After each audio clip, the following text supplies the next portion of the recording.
CGP Angkatan 11 Kabupaten Tabanan akan melaksanakan diseminasi penerapan budaya positif di SD Negeri 2 Bubuk. Pertama-tama, sebelum memulai kegiatan, marilah kita berdoa terlebih dahulu. Saya mohon Bapak dan Ibu Guru berdiri.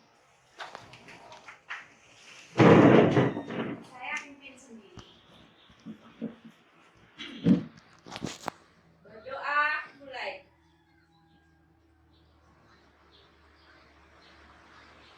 Berdoa selesai. Baik, kembali. Baik, Bapak Ibu Guru sekalian, saya akan melaksanakan diseminasi penerapan budaya positif di SD Negeri 2 Bubuk, merupakan tugas aksi nyata modul 1.4. Nah, sebelum mulai acara, saya akan mengucapkan kangen jadi umat terlebih dahulu. Om Swastiastu. Om Swastiastu. Nah, sebelum mulai, saya akan membacakan sebuah pantun. Saya harap Bapak Ibu menjawab dengan cakep. Ke Surabaya membawa koin. Cakep. Ditunggu petani sejak kemarin. Cakep. Izinkan saya tampilkan PowerPoint. Cakep. Semoga diseminasi ini diterima. Cakep. Terima kasih. Baik, kita lanjutkan. Nah, adapun tujuan diskusi diseminasi kali ini, yang pertama, diharapkan nanti Bapak Ibu memahami nilai-nilai pendidikan menurut Ki Hajar Dewantara berkaitan dengan budaya positif. Kemudian yang kedua, memahami peran kontrol guru dalam penerapan budaya positif di sekolah. Yang ketiga, menguatkan praktek budaya positif yang telah diterapkan di sekolah melalui evaluasi dan refleksi. Nah, nanti materi yang kita bahas yang pertama yaitu perubahan paradigma belajar, disiplin positif dan nilai-nilai kebajikan universal, teori motivasi, hukuman, penghargaan, restitusi, kemudian keyakinan kelas atau sekolah, kebutuhan dasar manusia, 5 posisi kontrol, dan segitiga restitusi. Nah, baik, yang pertama perubahan paradigma belajar. Bagaimana? Masih semangat? Semangat. Baik. Saya lanjutkan. Nah, menurut Ki Hajar Dewantara menyatakan bahwa tujuan pendidikan ialah menuntut segala kodrat yang dimiliki oleh anak untuk mencapai keselamatan dan kebahagiaan yang setinggi-tingginya, baik sebagai manusia ataupun sebagai anggota masyarakat. Nah, di sini murid diharapkan tumbuh dalam kodrat alam dan kodrat zaman. Guru menuntun murid sesuai kodratnya. Sekolah merupakan tempat persemaian benih-benih kebudayaan. Nah, di sini murid dikatakan tumbuh dalam kodrat alam dan kodrat zaman. Kita sebagai guru harus bisa menuntun murid sesuai kodratnya. Nah, di sini Bapak Ibu siapa bisa atau siapa yang sudah tahu apa itu kodrat alam dan kodrat zaman? Ada yang tahu? Ya, coba putar ya. Kodrat alam itu kondisi anak yang dibawa sejak lahir. Kemudian kalau kodrat zaman itu perubahan yang terjadi dari waktu ke waktu. Ya, ada pendapat yang lain?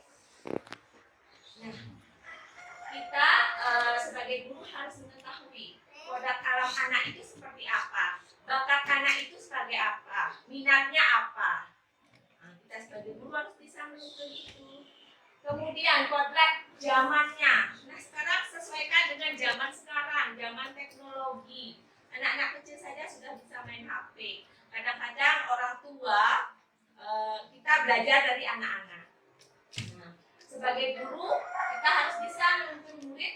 sesuai dengan kodratnya sehingga tujuan pembelajaran akan tercapai dengan baik. Nah, sekolah sebagai tempat persemaian benih-benih kebudayaan. Nah, makanya di sekolah diadakan ekstra-ekstra atau kegiatan kelima yang mendukung kebudayaan di sekitarnya. Baik, saya lanjutkan. Nah, disiplin positif dan nilai-nilai kebajikan universal. Sekarang game cobalah buka. Saya harap Bapak Ibu berpasangan. Sudah punya pasangan? Belum. Sudah. Baik anak Bapak Ibu maaf coba berpasangan. Nah, kalau tidak ada pasangannya coba sendiri ya. Bayangkan. Nah, Bapak Ibu coba kepalkan tangannya. Yuk, coba. Anggap dalam ibu itu menggenggam benda yang sangat berharga. Bapak Ibu bayangkan benda yang ada di dalam genggaman itu adalah benda yang sangat berharga. Tidak boleh ada orang yang membukanya. Sudah? Bayangkan. Sudah? Nah, kemudian temennya, siapa yang rela? Temennya yang membuka sebagai pembuka. Yang membuka, ya. Coba peragakan Bu Ayu sama Bu Komang. Ayo buka Bu Ayu. Yang lain coba bayangkan ceritanya ada nih yang membuka. Coba Bu Wiwi sama Kek Tari. Tahu caranya membuka? Ini ada sertiknya. 1, 2, 3. Bagaimana? Hitungan 3 harus terbuka. 1, 2, 3. Apakah terbuka? Tidak. Oh tidak. Baik. Ini dia terbuka. Baik. Apakah Anda, dengarkan, apakah Anda membuka atau tetap menutup kepala Anda? Membuka. Kalau saya buka. Oh, dibuka. Enggak, Wiwi tadi. Bapak dibuka tadi apa ditutup tetap. Nah, apa alasan Anda melakukan hal itu? Coba Bu Ayu. Kalau kita terlalu menggenggam sesuatu, itu kan Menyakitkan. Oke. menyakitkan. Apalagi kita terlalu keras menggenggam, aku sakit luar biasa. Segala sesuatu bukan milik kita. Itu cuma hak. Udah pakai. Udah Relakan buka. Ya, Iya. coba Ibu Komang, alasannya kenapa bukan? Apa nih? Kenapa mau buka? Terpaksa mau buka gitu. Kenapa tadi membuka tangannya? Oh, karena dipaksa. Tidak bisa. Ada yang punya alasan kenapa tetap ditutup? Tadi bisa jawab. Karena yang dipegang itu berharga. Oh, bunga yang dipegang itu sangat berharga. Tepuk tangan dulu. Baiklah. Dalam kegiatan ini, sesungguhnya siapa yang memegang kendali atau kontrol untuk membuka atau menutup kepalan tangan? Kita sendiri. Bagus. Tepuk tangan untuk kita. Berarti Bapak Ibu sudah memahami. Maaf sebelumnya tadi sebenarnya saya mau mengucapkan bahwa saya di sini bukan menggurui ya. Di sini saya cuma menyampaikan saja. Mungkin Bapak Ibu yang lebih tahu, kita share di sini saling kolaborasi, saling berbagi. Oke, baik. Saya lanjutkan. Nah, kontrol diri. Tadi katanya siapa yang kontrol diri? Kita sendiri. Kontrol diri atau self control adalah kemampuan atau kecakapan seseorang dalam mengendalikan tingkah laku dengan cara menahan, menekan, mengatur, atau berbagai pertimbangan agar pengambilan keputusan yang salah dapat dihindari. Kontrol diri yang baik akan meningkatkan perilaku disiplin. Ya, saat kita emosi, kita tidak mengontrol diri, bisa-bisa teman kita dipukul, udah kena bullying jadinya ya. Makanya kontrol diri itu sangat penting. Dalam budaya kita, kata disiplin dimaknai menjadi sesuatu yang dilakukan seseorang pada orang lain untuk mendapatkan kepatuhan. Kita cenderung menghubungkan kata disiplin dengan ketidaknyamanan. Biasanya, saya mau nanya, kalau Bapak guru itu senang memberikan hukuman atau penghargaan? Kedua-duanya. Bu Ayu, biasanya kalau di kelas tuh beri anak-anak itu hukuman atau penghargaan? Tergantung. Coba. Kapan kita beri hukuman, kapan kita beri penghargaan. Kalau dia sesuai dengan kesepakatan kelas, nanti kasih penghargaan. Jadi dia sudah bisa menjalankan di sini. Kalau dia tidak sesuai dengan kesepakatan kelas, kasih hukuman. Oke, itu pendapat dari Bu Ayu. Kalau Bu Komang, biasanya mengajar anak-anak di kelas tuh sering ngasih hukuman atau penghargaan atau bagaimana caranya di kelas? Ya sama seperti Bu Ayu ya. Biasanya kalau saya di kelas itu, kalau anak-anak sudah bisa mengikuti kesepakatan di kelas, ya kita akan memberikan apresiasi atau penghargaan. Kalau anak-anak melanggar aturan di kelas, ya kita kasih hukuman atau apa itu kegiatan lah yang dianggap bukannya menghukum, tapi mengarahkan kepada yang terbaik.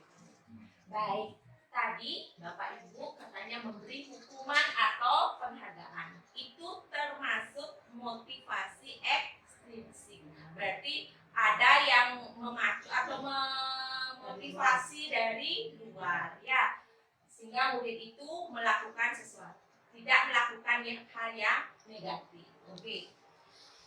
Ini sikap disiplin ini bersifat jangka pendek ya. Maksudnya kalau kamu nanti tidak bawa vas bunga, nanti kamu dihukum. Itu sifatnya pendek.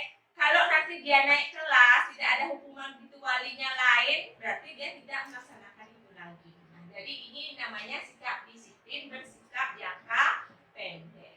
Ada pendapat lain lagi? Coba Bu Ayu. Menurut saya nih, motivasi eksklusif kita pun secara pribadi memerlukan motivasi dari luar kan. Kita tidak mungkin mood kita kan naik turun. Kalau kita dapat motivasi dari teman luar, pasti kita bergerak juga kan. Biarpun itu jangka pendek, kalau itu sudah terus menerus, itu akan menjadi suatu kebiasaan dan bersifat jangka panjang.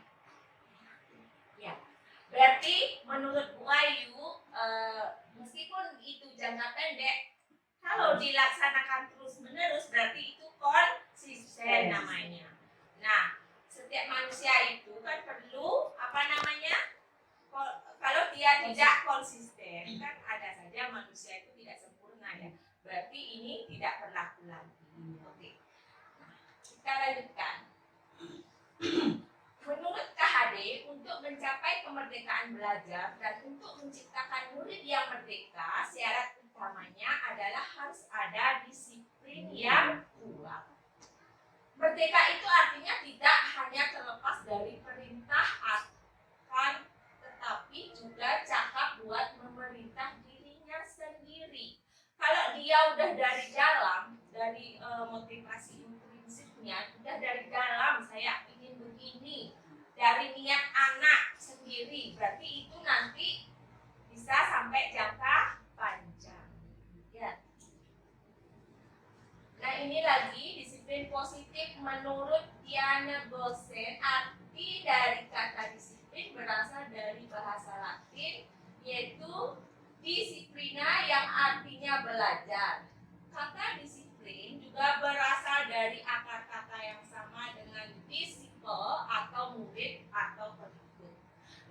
menjadi seorang murid atau pengikut, seorang harus paham betul alasan mengapa mereka mengikuti atau aliran ajaran tertentu, sehingga motivasi yang terbangun adalah motivasi intrinsik, bukan ekstrinsik. Nah, itu bedanya. Kalau ekstrinsik nanti bersifat pendek, kalau intrinsik bersifat jangka panjang. Nanti sekarang kita sebagai guru mau pilih yang mana? Gabung atau satu-satu? Gabung. Oke, kita lanjutkan dulu. Ini pemikiran KHD dan Dian Gosen. Disiplin sebagai bentuk kontrol diri, yaitu belajar agar dapat mencapai suatu tujuan mulia. Tujuan mulia di sini mengacu pada nilai-nilai atau prinsip-prinsip mulia yang dianut seseorang yang disebut nilai-nilai kebajikan universal. Apa itu nilai kebajikan universal? Nilai-nilai kebajikan universal berarti nilai-nilai kebajikan yang disepakati bersama, lepas dari suku, bangsa, agama, bahasa maupun latar belakangnya.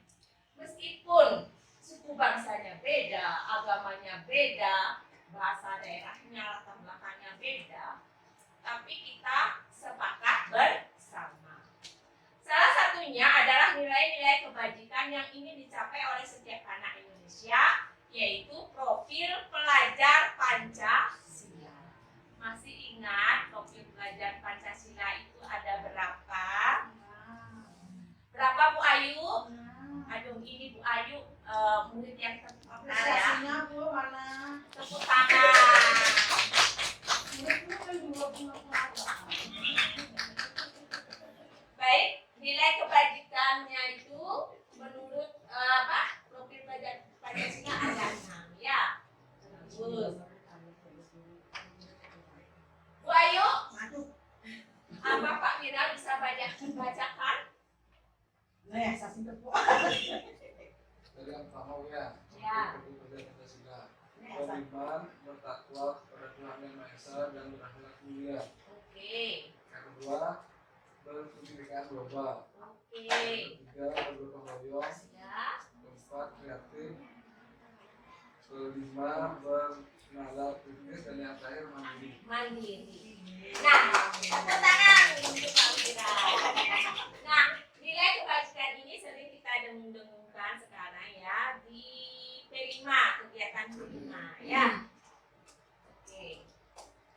Nah, sebagai pendidik, tujuan kita adalah menciptakan anak-anak yang memiliki disiplin diri sehingga mereka bisa berperilaku dengan mengacu pada nilai-nilai kebajikan universal dan memiliki motivasi intrinsik bukan ekstrinsik. Nah, kita sekarang pelan-pelan mengurangi hukuman ya, mengurangi hukuman ya, beri hadiah atau penghargaan itu kurangi karena itu sifatnya ekstrinsik sementara. Kita sekarang berusaha menanamkan motivasi intrinsik pada anak. Nah, teori motivasi, hukuman, penghargaan, dan restitusi.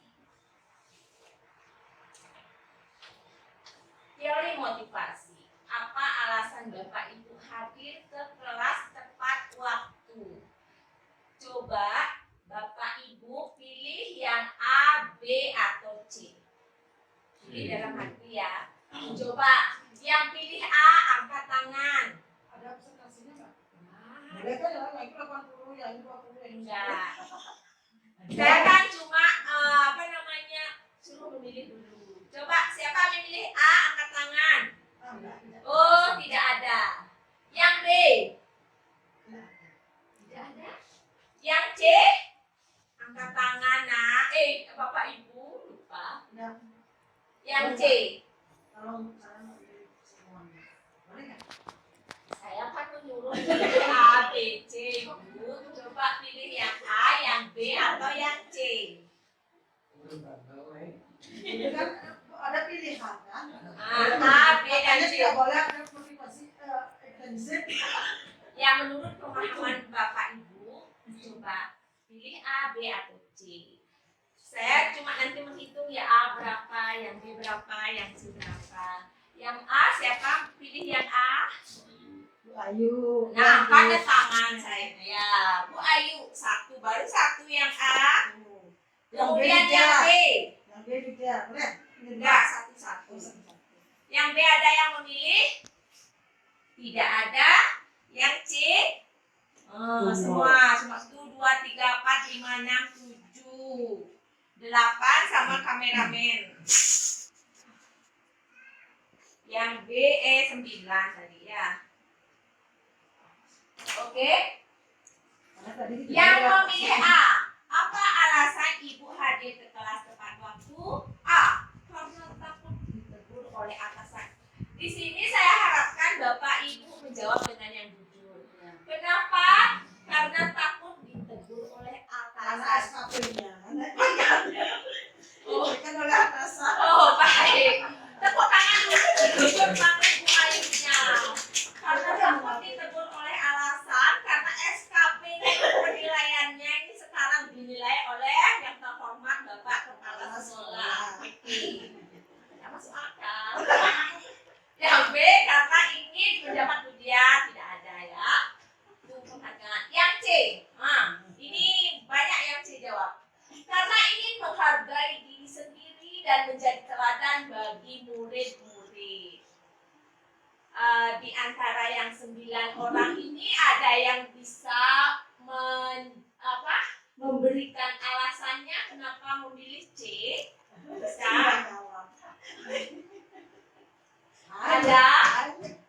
Ada yang menjawab? Apa milu-miluku? Ya coba Pak Mira. Sesuai hatinya kenapa itu? Karena ingin menghargai diri sendiri dan menjadi teladan bagi murid-murid. Oke, baik. Saya akan memberikan alasan mengapa apa alasan Bapak Ibu hadir ke kelas tepat waktu. Nah, untuk pilihan saya sendiri itu C. Karena apa? Karena kita sebagai guru itu patut dicontoh dan ditiru dan memiliki disiplin diri yang bagus untuk memberikan contoh kepada anak-anak didik. Ya, tepuk tangan. Ya, di sini tidak ada yang salah, tidak ada yang benar. Ya. Bersama dengan atasan. Ya, baik. Itu menurut Pak Mira. Nah, di sini yang diharapkan, oke. Nah, menurut Diana Gosen dalam bukunya Restructuring School Discipline ada 3 motivasi perilaku manusia. Apakah karena takut ditegur oleh atasan? Itu artinya Bapak Ibu menghindari ketidaknyamanan dan hukuman. Tadi Bu Ayu nanti hukumannya SKP-nya nilainya kecil, tidak bisa naik pangkat. Itu termasuk motivasi eksternal. Kemudian, apakah ingin mendapat pujian? Tidak ada yang milih ya. Ini mendapat imbalan atau penghargaan dari orang lain. Siapa aja senang ya kalau dapat pujian atau penghargaan. Itu juga motivasi eksternal. Ini tidak diharapkan. Yang diharapkan sekarang, apakah ingin menghargai diri sendiri dan menjadi teladan bagi murid-murid. Nah, menghargai nilai-nilai kebajikan diri sendiri itu berarti motivasi internal. Kalau kita sudah mempunyai motivasi internal, kita tidak menunggu orang lain lagi. Misalnya ke sekolah kita jam 7 harus di sekolah. Kalau tidak ada tugas-tugas mendadak, pasti kita udah jam 7 di sekolah tanpa ada ancaman dari atasan atau pujian dari teman. Dia pagi-pagi sekali udah datang ke sekolah ya. Tapi itu dari dalam, ini tugas mulia negara ya. Baik, Guru, tugas negara.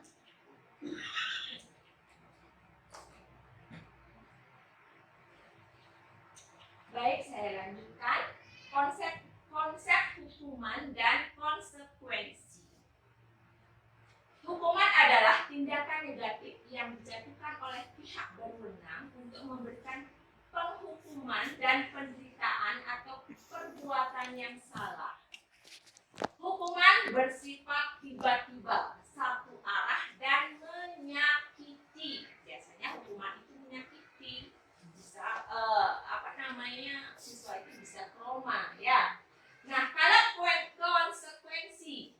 Konsekuensi kan kadang-kadang kita itu bingung. Apa itu hukuman? Apa itu konsekuensi? Kalau konsekuensi adalah akibat yang timbul dari tindakan atau keputusan yang pernah dilakukan, baik itu baik atau buruk.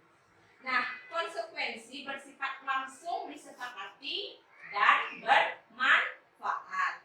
Biasanya Bapak Ibu saya dengar di balik tembok, tadi anak-anak melakukan ini, apa konsekuensinya? Nah, begitu ya. Nah, lanjut. Konsep hukuman dan konsekuensi. Sekarang Bapak Ibu saya harapkan menjawab hukuman atau konsekuensi. Lari mengelilingi lapangan basket 2 kali karena terlambat hadir di sekolah. Apakah hukuman atau konsekuensi? Coba Bapak. Hukuman, bagus, hukuman. Kalau dia nanti itu pas pelajaran olahraga dapat hukuman begini, itu baru namanya konsekuensi, ada hubungannya. Kalau ini lari mengelilingi lapangan basket 2 kali karena terlambat hadir di sekolah, berarti kita menghukum, ya, itu hukuman. Oke. Membersihkan coretan yang dibuatnya di meja tulis. Hukuman apa konsekuensi? Bagus, hukuman konsekuensi. Ya, artinya perbuatan dia mencoret-coret itu dia sendiri yang menghapus. Itu artinya konsekuensi mempertanggungjawabkan perbuatannya. Lanjut. Murid diminta untuk push up 15 kali karena tidak menggunakan dasi ke sekolah. Hukuman apa konsekuensi? Hukuman. Bagus. Lanjut. Menggantikan kertas tugas teman yang telah dicoret-coret. Konsekuensi, oke. Nah, berjemur di lapangan basket pukul 12 siang karena mengobrol dengan teman. Hukuman, oke. Kita lanjut. Nah, sekarang dihukum oleh penghargaan. Bapak Ibu memberikan penghargaan itu katanya juga hukuman, ya. Kenapa? Coba kita baca menurut Alfikon. Saya tidak terlalu bisa bahasa Inggris. Mengemukakan baik penghargaan maupun hukuman adalah cara-cara mengontrol perilaku seseorang yang menghancurkan potensi untuk pembelajaran yang sesungguhnya. Sebenarnya idealnya itu adalah belajar merupakan penghargaan yang sesungguhnya. Orang-orang tua kita dulu itu pernah kita harus belajar dari pengalaman. Belajar itu adalah penghargaan sesungguhnya. Baik, sekarang konsep restitusi. Restitusi adalah proses menciptakan kondisi baik bagi murid untuk memperbaiki kesalahan mereka, sehingga mereka bisa kembali pada kelompok mereka dengan karakter yang lebih kuat. Nah, restitusi juga merupakan proses kolaboratif yang mengajarkan murid untuk mencari solusi untuk masalah mereka dan membantu murid berpikir tentang orang seperti apa yang mereka inginkan dan bagaimana mereka harus memperlakukan orang lain.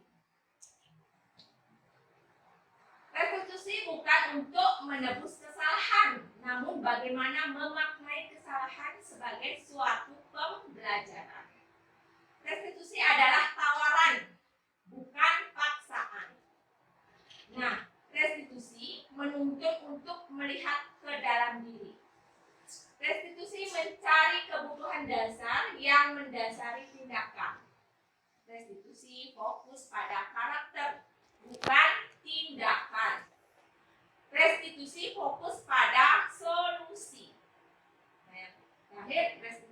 mengembalikan siswa yang berbuat salah pada kelompoknya.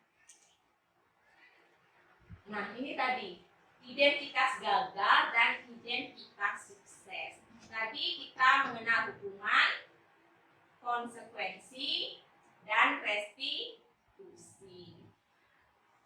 Kalau hukuman itu bersifat negatif, kalau konsekuensi itu bersifat netral, kalau restitusi itu bersifat positif. Memang susah ya merubah yang sudah ada menjadi yang lebih baik, tapi kita berproses. Ya, kalau hukuman itu sesuatu yang menyakitkan harus terjadi, benar tidak? Misalnya kamu keliling lapangan, berarti siswa itu sakit dia, capek keliling lapangan, ya, bukan di penjara, itu bersifat sementara. Kalau konsekuensi itu sesuatu yang harus terjadi, kalau restitusi itu merupakan pilihan. Kita memberikan solusi atau dia mencari solusi tersendiri. Oke, itu saya ambil contohnya saja. Kita lanjut.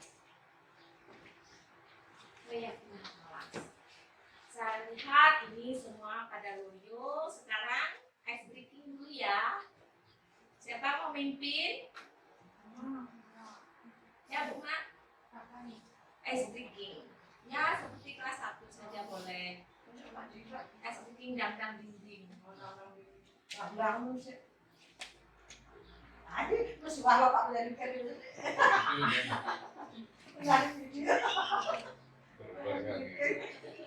Ayo teman-teman semuanya berdiri biar semangat. Nah, Ya, yuk. Masih semangat kan? Belum. Semangat. Siang-siang harus semangat. Nah, sekarang saya akan mengajarkan satu ice breaking yang kemarin sudah diajarkan juga di kelas 1 ya. Namanya tepuk semangat. Nah, saya kasih contoh dulu ya. Tepuk semangat. Dang dang dang. Ding ding ding. Dung dung dung. Dang dang dang. Ding ding ding. Dung dung dung. Start. Aha aha ma. Aha aha ma. Aha aha semangat. Itu loncat yang tinggi nanti ya. Sudah bisa? ya. Dangdang dulu. Keluar. Ikuti ya. Ayo buka suaranya yang semangat. Tepuk semangat. Dang dang dang. Ding ding ding. Dung dung dung. Dang dang dang. Ding ding ding. Dung dung dung. Sel. Aha aha ma. Aha aha nga. Aha aha semangat. Ya sudah semangat. Sudah semua semangat? Sudah, mana senyumnya? Mana semangatnya? Hai. Iya. Bisa saya kecil. Saya. Kenapa tadi sama kecil di jalan aja? Baik, terima kasih. Tepuk tangan. Silakan duduk kembali. Nah, kita lanjutkan. Masih semangat? Semangat. Nah, sekarang kita lanjutkan ke keyakinan kelas. Mengapa keyakinan? Mengapa bukan peraturan? Ini sama ya, saya bacakan satu lagi ya. Kenapa kita harus memakai helm saat mengendarai sepeda motor? Coba alasannya, Bu Koma? Biar tidak kena tilang. Biar tidak kena tilang. Biar tidak kena tilang ya. Berarti itu apa teman-teman, Bapak Ibu Guru? Ekstensi. Apakah hukuman atau hukuman? Yakinan. Coba Oh. Bu Taria. Kenapa harus memakai helm saat mengendarai motor? Alasannya supaya kepala kita aman. Kan Oh. di sini ada otak. Yang kena jendela yang lain.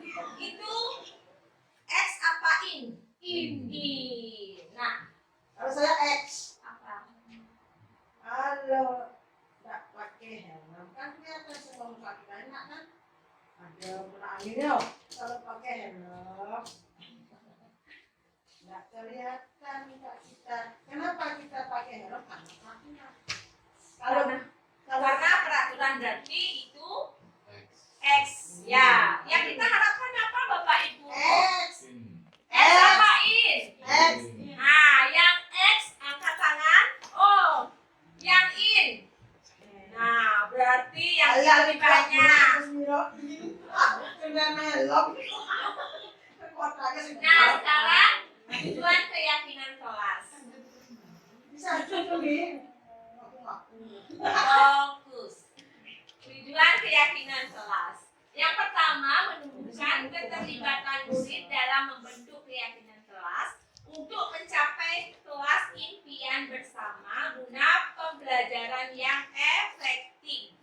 Ya, anak-anak sendiri yang membuat atau menumbuhkan kelas impian apa yang akan mereka buat. Kemudian mewujudkan merdeka belajar berpihak pada murid. Nah, murid itu bukan objek, sekarang dia adalah subjek ya.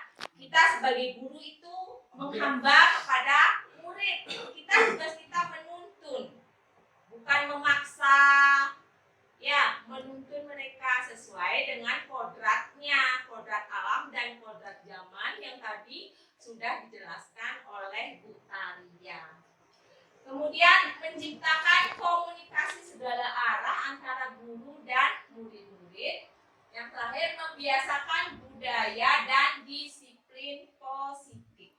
Sudah terbiasa, tidak perlu ada aturan-aturan peruntungan, sudah dari dalam, sudah dari faktor intrinsik. Nah, ciri-ciri keyakinan kelas. Yang pertama, keyakinan kelas itu bersifat lebih abstrak daripada peraturan yang lebih rinci dan konkret. Kalau peraturan seperti Bu Ayu itu sarjana hukum kan ada pasal-pasalnya. Nah, kalau ini lebih abstrak, ya. Yang kedua, keyakinan kelas berupa pernyataan-pernyataan universal yang umum ya. Yang ketiga, pernyataan keyakinan kelas senantiasa dibuat dalam bentuk positif. Tidak boleh menggunakan kalimat negatif. Dia merupakan pernyataan positif. Lanjut, keyakinan kelas hendaknya tidak terlalu banyak sehingga mudah diingat dan dipahami oleh warga kelas. Coba kita aja kalau bahannya itu banyak kan tidak susah untuk dihafalkan, apalagi dilaksanakan. Hafal aja enggak, apalagi pelaksanaannya. Usahakan sedikit tapi mengena. Kemudian keyakinan kelas sebaiknya sesuatu yang dapat diterapkan di lingkungan tersebut. Kalau keyakinan kelas tidak dapat diterapkan di kelasnya, bagaimana kita bisa membuat itu? Ya. Kemudian semua warga kelas hendaknya ikut berkontribusi dalam pembuatan keyakinan kelas lewat kegiatan curah pendapat. Yang terakhir, bersedia meninjau kembali keyakinan kelas dari waktu ke waktu. Keyakinan kelas itu tidak bersifat tetap bisa berubah ya. Sebaiknya kita membuat keyakinan kelas itu di awal semester ya. Baik, prosedur pembentukan keyakinan kelas atau sekolah. Yang pertama, mempersilahkan warga sekolah atau murid-murid sekolah untuk bercurah pendapat tentang peraturan yang perlu disepakati di sekolah atau di kelas. Maksudnya di sini anak-anak disuruh kelas impian apa yang kita akan buat. Nah, dicurahkan dalam bentuk kertas boleh, kayak pemungutan suara. Yang kedua, mencatat semua masukan-masukan para murid atau warga sekolah di papan tulis atau di kertas besar. Nah, setelah anak-anak menulis itu bisa ditempelkan di papan, dikumpulkan. Kemudian mengganti kalimat-kalimat dalam bentuk negatif menjadi positif. Nah, jadi kalimat yang negatif tidak boleh membuang sampah pada tempatnya. Itu termasuk kalimat negatif. Kita jadikan kalimat positif. Misalnya, jagalah kebersihan. Itu sudah termasuk tidak boleh membuang sampah. Ya. Tinjau kembali daftar curah pendapat yang sudah dicatat.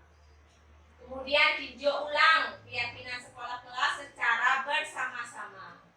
Apa yang disepakati. Kemudian setelah sepakat, menandatangani keyakinan sekolah atau kelas tersebut. Nanti biar kita gampang. Misalnya anak-anak melanggar, kita bisa gampang menanyakan kepada anak-anak keyakinan kelas apa yang sudah anak-anak langgar, kan? Tinggal ngucapin itu dia udah tahu karena dia yang bikin bersama-sama.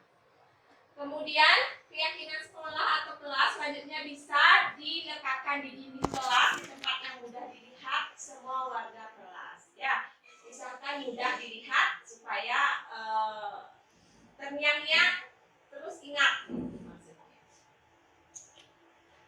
Nah, ini kegiatan pendalaman keyakinan kelas ada namanya tabel T dan tabel Y. Contoh tabel T itu datang tepat waktu, tampak seperti orangnya datang tepat waktu. Kalau tidak tampak seperti sering datang terlambat. Berarti dia tidak tampak seperti sering datang terlambat, sama pengertiannya ya. Kalau tabel Y itu terlihat bagaimana, terdengar bagaimana, dan perilakunya bagaimana. Kita lanjut. Kegiatan pendalaman keyakinan kelas yang kedua yaitu kegiatan tugas saya dan tugas kamu. Tugas guru itu apa? Tugas murid apa? Jangan sampai tertukar. Ya. Misalnya tugas guru mengajar, tugas murid belajar. Tugas guru mendidik, tugas murid mencoba. Ya. Ini salah satu contoh. Ini contoh pembuatan keyakinan kelas.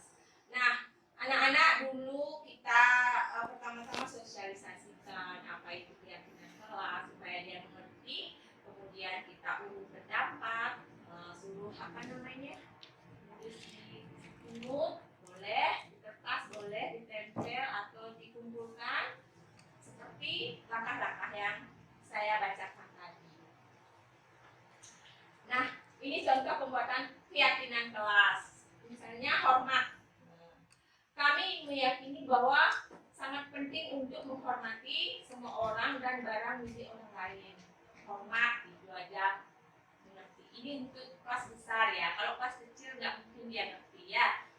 Nah, bekerja. Kami meyakini bahwa sangat penting untuk mengerjakan apabila kerjaan atau mengikuti kegiatan yang lebih ditugaskan.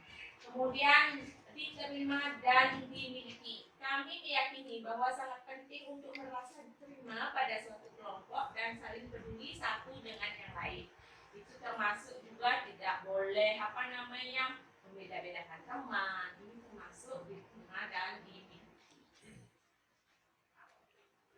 Baik, saya lanjutkan ke kebutuhan dasar manusia. Setiap tindakan memiliki tujuan. Makanya kalau kita melihat masalah anak-anak itu pasti dia kasus itu pasti ada tujuannya. Orang memukul itu pasti ada tujuannya. Ya, setiap tindakan memiliki tujuan. Melakukan usaha terbaik pemenuhan kebutuhan dasar. Kebutuhan dasar manusia itu ada 5 ya. Yang pertama bertahan hidup. Yang kedua kasih sayang dan rasa diterima. Bapak Ibu butuh gak kasih sayang? Yang pertama bertahan hidup pasti ya. Pasti bertahan hidup. Kalau tidak punya uang kita udah stres. Nah, bertahan hidup. Tidak makan sekali aja udah nih keloncongan.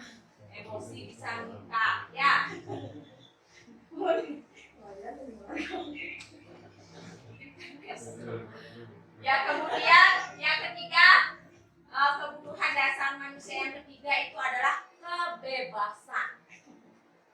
Bu Ayu, lekang seneng enggak? Enggak lah. Ya kan butuh kebebasan.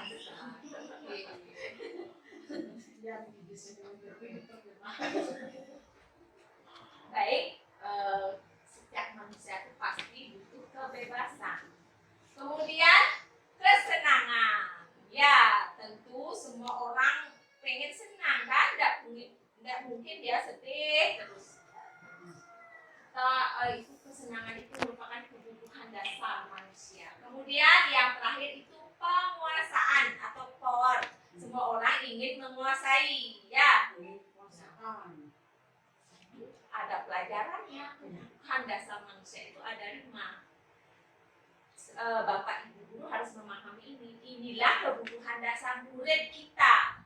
Kenapa dia melakukan memukul? Mengapa dia ingin kalau di kelas itu bullying-bullying? Karena kebutuhan dasarnya ini tidak terpenuhi. Makanya kita sebagai guru harus bisa karakter murid itu bagaimana, biar bisa kita menyelami ya apa tindakan yang harus kita lakukan. Nah, lanjut. Bertahan hidup. Kebutuhan bertahan hidup ada 3, yaitu fisiologis, biologis, dan psikologis. Kebutuhan yang bersifat fisiologis untuk bertahan hidup misalnya kesehatan, rumah, dan makanan, dan jelas. Kebutuhan biologis yaitu proses reproduksi. Pasti komponen fisiologis pada kebutuhan ini meliputi kebutuhan akan perasaan aman. Yang kedua, kasih sayang dan rasa diterima. Coba Bapak Ibu guru kalau datang ke kantor, lihat wajah-wajah temennya cemberut, nyebang semuanya, apakah senang? Merasa terkucilkan? Nah ini, kebutuhan kasih sayang dan rasa diterima. Kebutuhan untuk disayangi dan diterima meliputi kebutuhan akan hubungan dan koneksi sosial. Kebutuhan untuk memberi dan menerima kasih sayang dan kebutuhan untuk merasa menjadi bagian dari suatu kelompok. Nah, kebutuhan ini juga meliputi keinginan untuk tetap terhubung dengan orang lain seperti teman, keluarga, pasangan hidup, teman kerja, binatang peliharaan seperti Bu Ayu sama kucingnya, dan kelompok di mana kita tergabung. Nah, kebutuhan dasar manusia akan kebebasan. Kebutuhan untuk bebas adalah kebutuhan akan kemandirian, otonomi, memiliki pilihan seperti Bu Ayu ya, ada pilihannya, dan mampu mengendalikan arah hidup seseorang. Anak-anak dengan kebutuhan kebebasan yang tinggi menginginkan pilihan.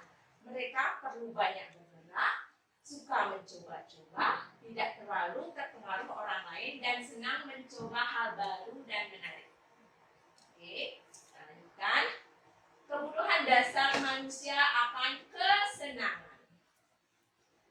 Kebutuhan akan kesenangan adalah kebutuhan untuk mencari kesenangan, bermain, dan tertawa. Apalagi kita ini di jenjang sekolah dasar, notabene anak-anak kita itu lebih suka bermain, fase bermain. Anak-anak dengan kebutuhan dasar kesenangan yang tinggi biasanya ingin menikmati apa yang dilakukan. Mereka juga bisa berkonsentrasi tinggi saat mengerjakan hal yang disenangi. Kalau anak-anak sudah apa yang disenangi, kita ajarkan itu, dia pasti berkonsentrasi tinggi.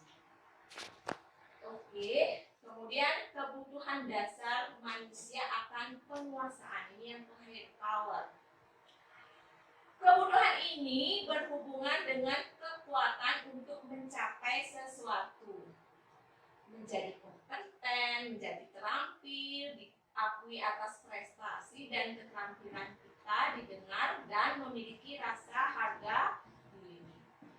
Didengarkan dan memiliki rasa harga diri itu penting bagi kita ya. Kalau mau nggak Bapak Ibu harga dirinya jatuh? Nah, berarti nanti kesel ya. Nah, kemudian untuk dianggap berharga, bisa membuat perbedaan, bisa membuat pencapaian pekerjaan diakui dan dihormati. Nah, kemudian topik berikutnya yaitu 5 posisi kontrol guru dalam restitusi. Nah, ini posisi kontrol. Yang pertama sebagai penghukum, kemudian pembuat merasa bersalah, kemudian sebagai teman, pemantau, dan manajer. Tentukan pilihan Bapak Ibu mau posisi kontrol yang mana. Sekarang penjelasannya. Sebagai penghukum, seorang penghukum bisa menggunakan hukuman fisik maupun verbal. Orang-orang yang menjalankan posisi penghukum senantiasa mengatakan bahwa sekolah memerlukan sistem atau alat dapat lebih menekan murid-murid lebih dalam lagi. Murid-murid jadi tertekan. Guru-guru yang menerapkan posisi penghukum akan berkata, patuhi aturan saya, atau awas, kamu selalu saja salah. Nah, selalu, pasti selalu yang terakhir selesai. Guru seperti ini senantiasa percaya hanya ada satu cara agar pembelajaran bisa berhasil, yaitu cara dia. Lanjut. Posisi kontrol yang kedua yaitu pembuat merasa bersalah. Pada posisi ini biasanya guru akan bersuara lebih lembut. Membuat rasa bersalah akan menggunakan keheningan yang membuat orang lain merasa tidak nyaman, bersalah, atau rendah diri. Kata-kata yang keluar dengan lembut akan seperti, ibu sangat kecewa sekali dengan kamu. Berapa kali Bapak harus memberitahu kamu ya? Gimana coba kalau orang tua kamu berbuat begini? Di posisi ini murid akan memiliki penilaian diri yang buruk tentang diri mereka. Murid merasa tidak berharga dan telah mengecewakan orang-orang yang disayanginya. Kemudian posisi kontrol yang ketiga itu sebagai teman. Guru pada posisi ini tidak akan menyakiti murid, namun akan tetap berupaya mengontrol murid melalui persuasi. Posisi teman pada guru bisa negatif ataupun positif. Positif di sini berupa hubungan baik yang terjalin antara guru dan murid. Guru di posisi teman menggunakan hubungan baik dan humor untuk mempengaruhi seseorang. Mereka akan berkata, ayo bantulah ini Bapak ya. Ayo ingat tidak bantuan Bapak selama ini. Ya sudah, kali ini tidak apa-apa, nanti Ibu bantu bereskan. Nah, ini contoh-contoh posisi kontrol sebagai teman. Selanjutnya, posisi kontrol sebagai pemantau. Posisi pemantau berdasarkan pada peraturan-peraturan dan konsekuensi dengan menggunakan sanksi konsekuensi. Kalau sebagai pemantau itu sanksinya konsekuensi. Saya biasanya mendengar karena saya dengan guru kelas 1 Bunga. Nah, ini dia sudah sampai ke pemantau. Dengan menggunakan sanksi konsekuensi kita dapat memisahkan hubungan pribadi kita dengan murid. Sebagai seseorang yang menjalankan posisi pemantau, pertanyaan yang diajukan seorang pemantau, peraturannya apa? Apa yang kamu lakukan? Konsekuensi apa yang akan kita dapatkan? Seorang pemantau sangat mengandalkan penghitungan catatan data yang dapat digunakan sebagai bukti atas perilaku seseorang. Yang terakhir, posisi kontrol yang terakhir adalah manajer. Posisi manajer adalah posisi di mana guru berbuat sesuatu bersama dengan murid, mempersilahkan murid mempertanggungjawabkan perilakunya, kemudian mendukung murid agar dapat menemukan solusi atas permasalahannya sendiri. Murid diajak untuk menganalisis kebutuhan dirinya maupun kebutuhan orang lain. Seorang manajer akan berkata, apa yang kita yakini? kembali ke keyakinan kelas. Apakah kamu meyakininya? Nah, jika kamu meyakininya, apa kamu bersedia memperbaikinya? Jika kamu memperbaiki ini, hal apa yang menunjukkan apa tentang dirimu? Apa rencana kamu untuk memperbaiki hal ini? Nah, ini salah satu kalimat-kalimat sebagai seorang manajer.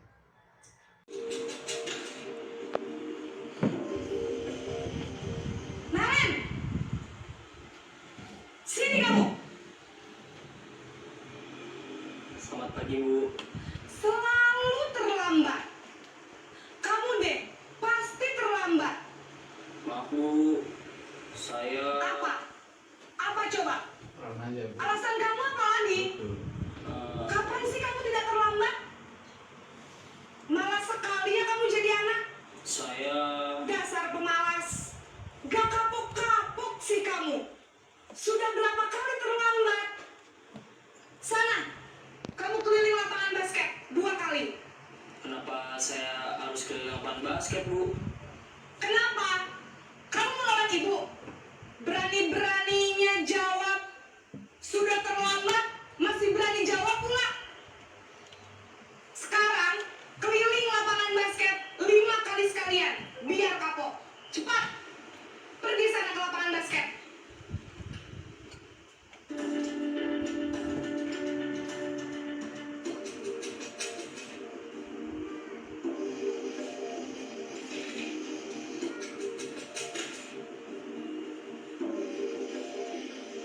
Naren!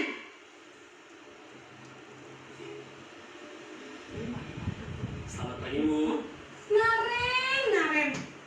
Kamu kenapa terlambat lagi, nak? Ya Tuhan, Naren. Kamu senang ya bikin ibu susah ya? Kalau kamu terlambat lagi, nanti ibu yang ditegur bapak kepala sekolah, nak. Disangka ibu tidak bisa membina kamu. Duh, gimana ini? Maaf, Bu. Duh, Gusti Naren. Kamu suka ya kalau ibu ditegur bapak kepala sekolah? Terus, sekarang ibu harus tulis apa yang di buku absen? Ini kamu sudah sering terlambat loh. Ibu harus apa coba? Maaf, Bu. Maaf sekali. Ya sudah, lain kali jangan bikin ibu susah lagi ya nak ya. Ibu tidak akan kuat lagi kalau kamu begini terus. Bisa jantungan kalau ibu ditegur bapak kepala sekolah. Sana cepat ke kelas. Maaf ya, Bu. Maaf sekali. Posisi pembuat rasa bersalah berbicara dengan nada tenang.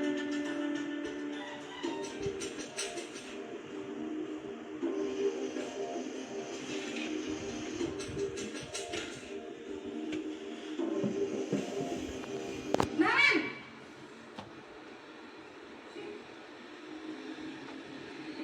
Selamat pagi, Bu. Wah, sudah jam berapa ini nak? Terlambat lagi ya sayang. Iya, Bu. Habis ibu saya lupa bangunkan saya, Bu. Kamu malah menyalahkan ibu kamu. Kamu bukannya anak yang larinya paling kencang. Kok terlambat sih? Iya, Bu. Saya memang terlambat bangun tadi. Jadi, biarpun saya lari kencang, tetap nggak kekejar, Bu. Ya sudah sana. Nanti lain kali larinya lebih kencang lagi ya. Biar gak terlambat lagi. Bikin seneng ibu. Demi ibu. Bisa kan? Bisa lah, Bu. Ya sudah sana masuk kelas. Ibu beresin urusan absen kamu. Kamu ini ada-ada saja.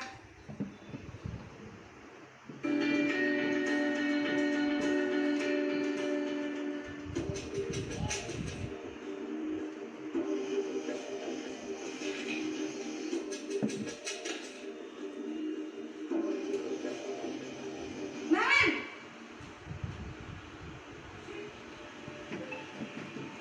Selamat pagi, Bu. Naren, apa peraturan sekolah kita tentang jam berapa kita harus masuk sekolah, nak? Kita harus di sekolah jam 7, Bu. Iya betul, sekarang sudah jam 7.20. Naren sudah tahu konsekuensi konsekuensinya jika terlambat hadir. Paham Bu, saya harus tinggal kelas pas jam istirahat selama 20 menit. Iya benar, konsekuensinya demikian. Jadi nanti jam 9.30 pas istirahat, kamu harus tinggal di kelas, kerjakan tugas tambahan untuk ketertinggalan kamu, ya. Baik Bu.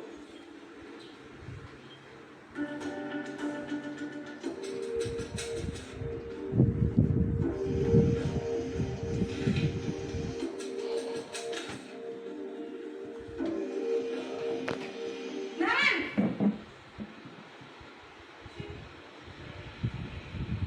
Selamat pagi Bu. Selamat pagi Naren. Maaf Bu, saya terlambat. Iya, sekolah masuknya jam 7, sekarang sudah jam 7.20. Jadi sekarang bagaimana ini Naren? Maaf Bu, saya lupa setel alarm saya semalam. Baiklah, menurut kamu, keyakinan sekolah yang mana yang perlu kamu tingkatkan? Menghargai diri sendiri dan orang lain mungkin ya Bu. Setuju. Jadi, apakah Naren meyakini prinsip saling menghormati tersebut? Iya Bu, saya meyakininya. Apakah Naren bersedia memperbaiki masalah keterlambatan ini? Bersedia Bu. Bagaimana kamu akan perbaiki masalah keterlambatan ini? Saya akan coba untuk tidak lupa menyetel alarm saya Bu. Baik, kalau Naren lupa menyetel alarm di rumah, ada orang yang kira-kira bisa bantu mengingatkan tidak? Ada Bu, kakak saya, Kak Emma. Ada lagi selain Kak Emma? Selain Kak Emma, ada ibu saya. Baik, jadi yang mengingatkan Naren adalah Kak Emma dan ibu kamu ya? Kira-kira akan mulai start alarm kapan nih Naren? Setelah pulang sekolah, akan segera saya lakukan. Baik, jadi Naren akan setel alarm untuk bangun besok pagi dan akan diingatkan oleh kakak dan ibunda Naren ya. Ada lagi yang mungkin perlu dilakukan Naren agar tidak terlambat bangun lagi? Tidak ada Bu. Baik Naren, terima kasih untuk kerjasama kamu. Sekarang kamu perlu kembali ke kelas untuk belajar. Baik Bu, terima kasih.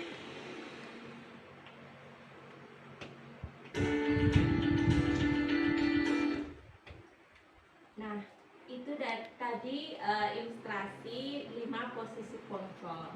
Nah, sekarang menurut Bapak Ibu yang mana yang mau diterapkan di sekolah dari kelima posisi kontrol yang tadi? Yang terbaik, biarnya yang terbaik bagi sekolah kita yang mana? Yang satu, penghukum, atau kedua, rasa bersalah, tiga, teman, pemantau, atau manajer? Bagus. Di sini di sini saya harapkan Bapak Ibu itu bisa menjadi posisi kontrolnya sebagai manajer. Baik, kita lanjutkan ke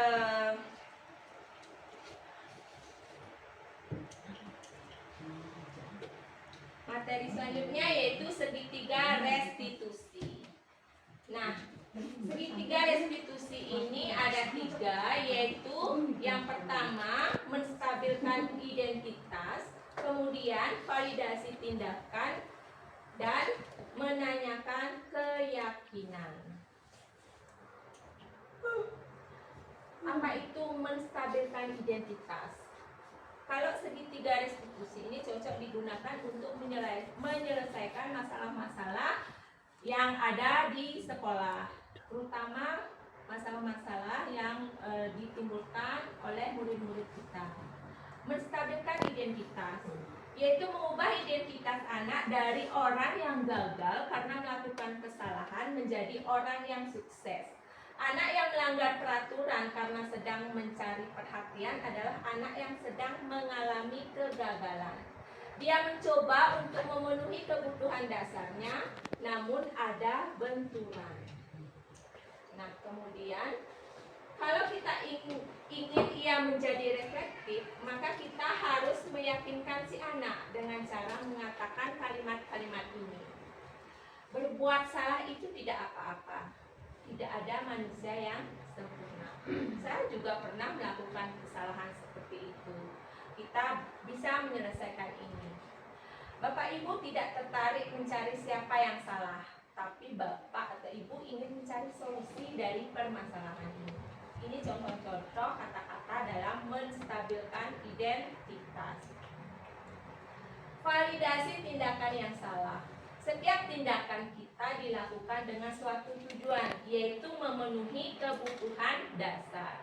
Seperti saya katakan tadi, seorang murid melakukan kesalahan itu pasti ada tujuannya, atau mungkin kebutuhan dasarnya tidak terpenuhi. Kalau kita memahami kebutuhan dasar apa yang mendasari sebuah tindakan, kita akan bisa menemukan cara-cara paling efektif untuk memenuhi kebutuhan tersebut.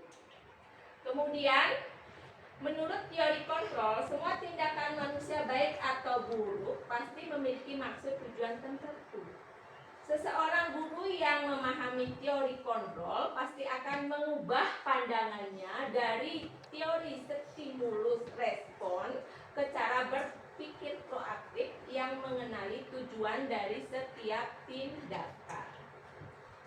Kalimat-kalimat yang di bawah ini mungkin terdengar asing buat guru, namun bila dikatakan dengan nada tanpa mengakhiri akan memvalidasi kebutuhan mereka. Padahal kamu bisa melakukan yang lebih buruk dari ini ya. Kamu pasti punya alasan mengapa melakukan hal itu. Kamu patut bangga pada dirimu sendiri karena kamu telah melindungi sesuatu yang penting buatmu. Kamu boleh mempertahankan sikap itu, tapi kamu harus menambahkan sikap yang baru. Ini validasi tindakan yang salah. Kemudian yang terakhir, menanyakan keyakinan.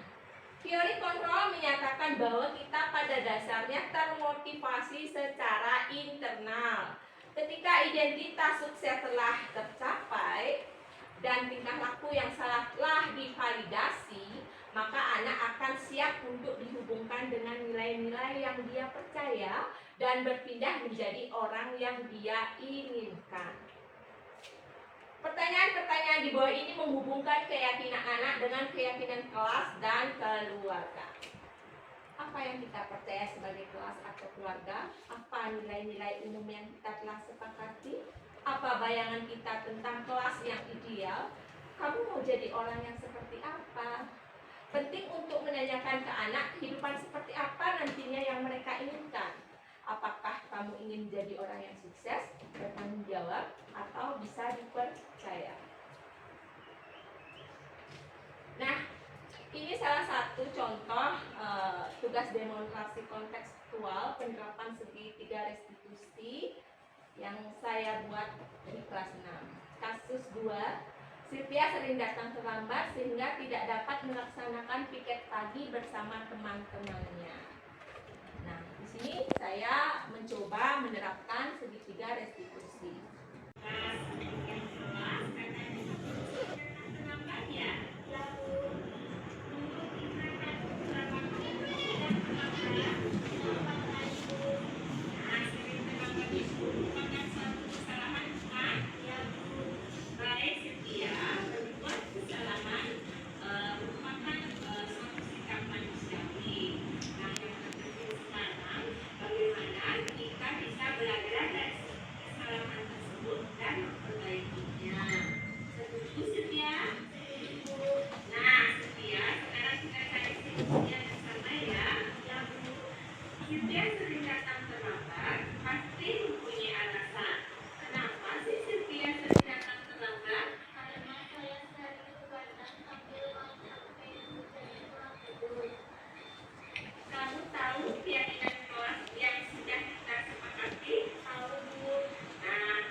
Keyakinan kelas apa yang sudah kamu lakukan? Disiplin, Bu.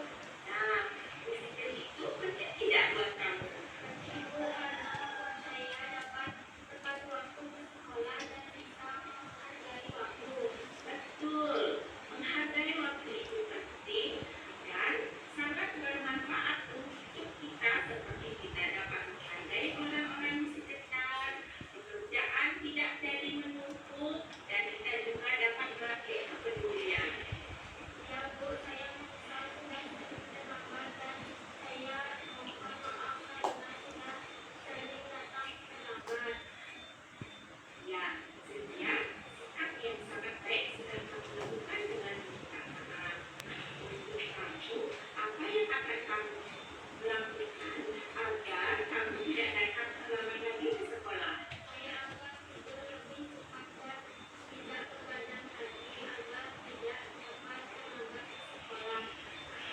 Sylvia, kamu sudah menemukan solusinya.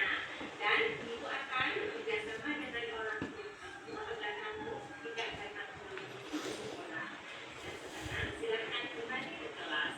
Terima kasih, sama-sama.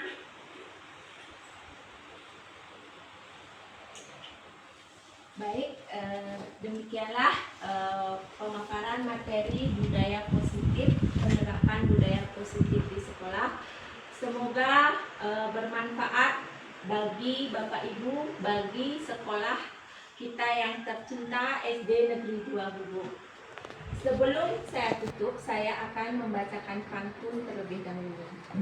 Biru laut seperti kolam, ikan paus pandai menyelam.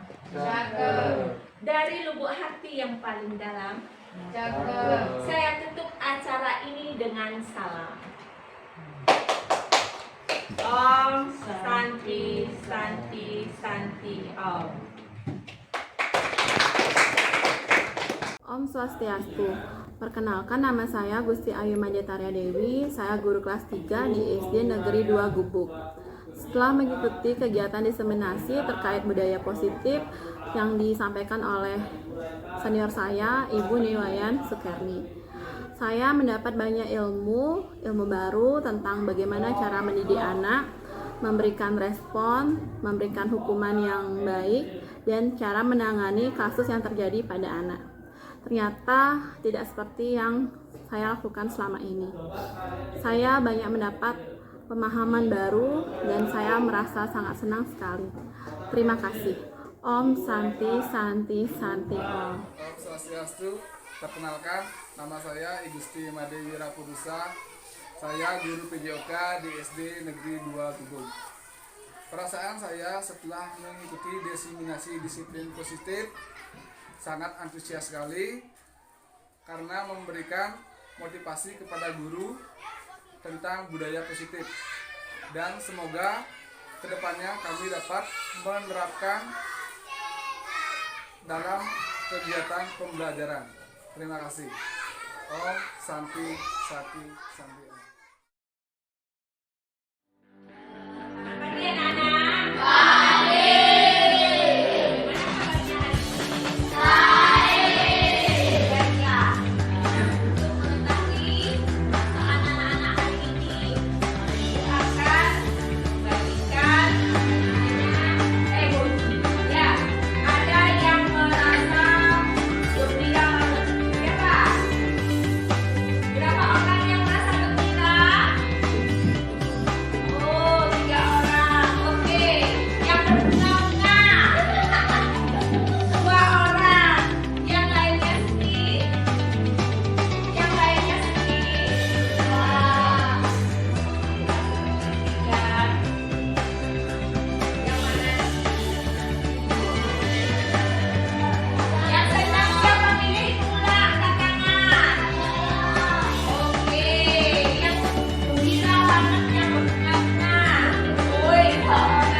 Oleh guru dan murid untuk memandu perilaku dan interaksi anak-anak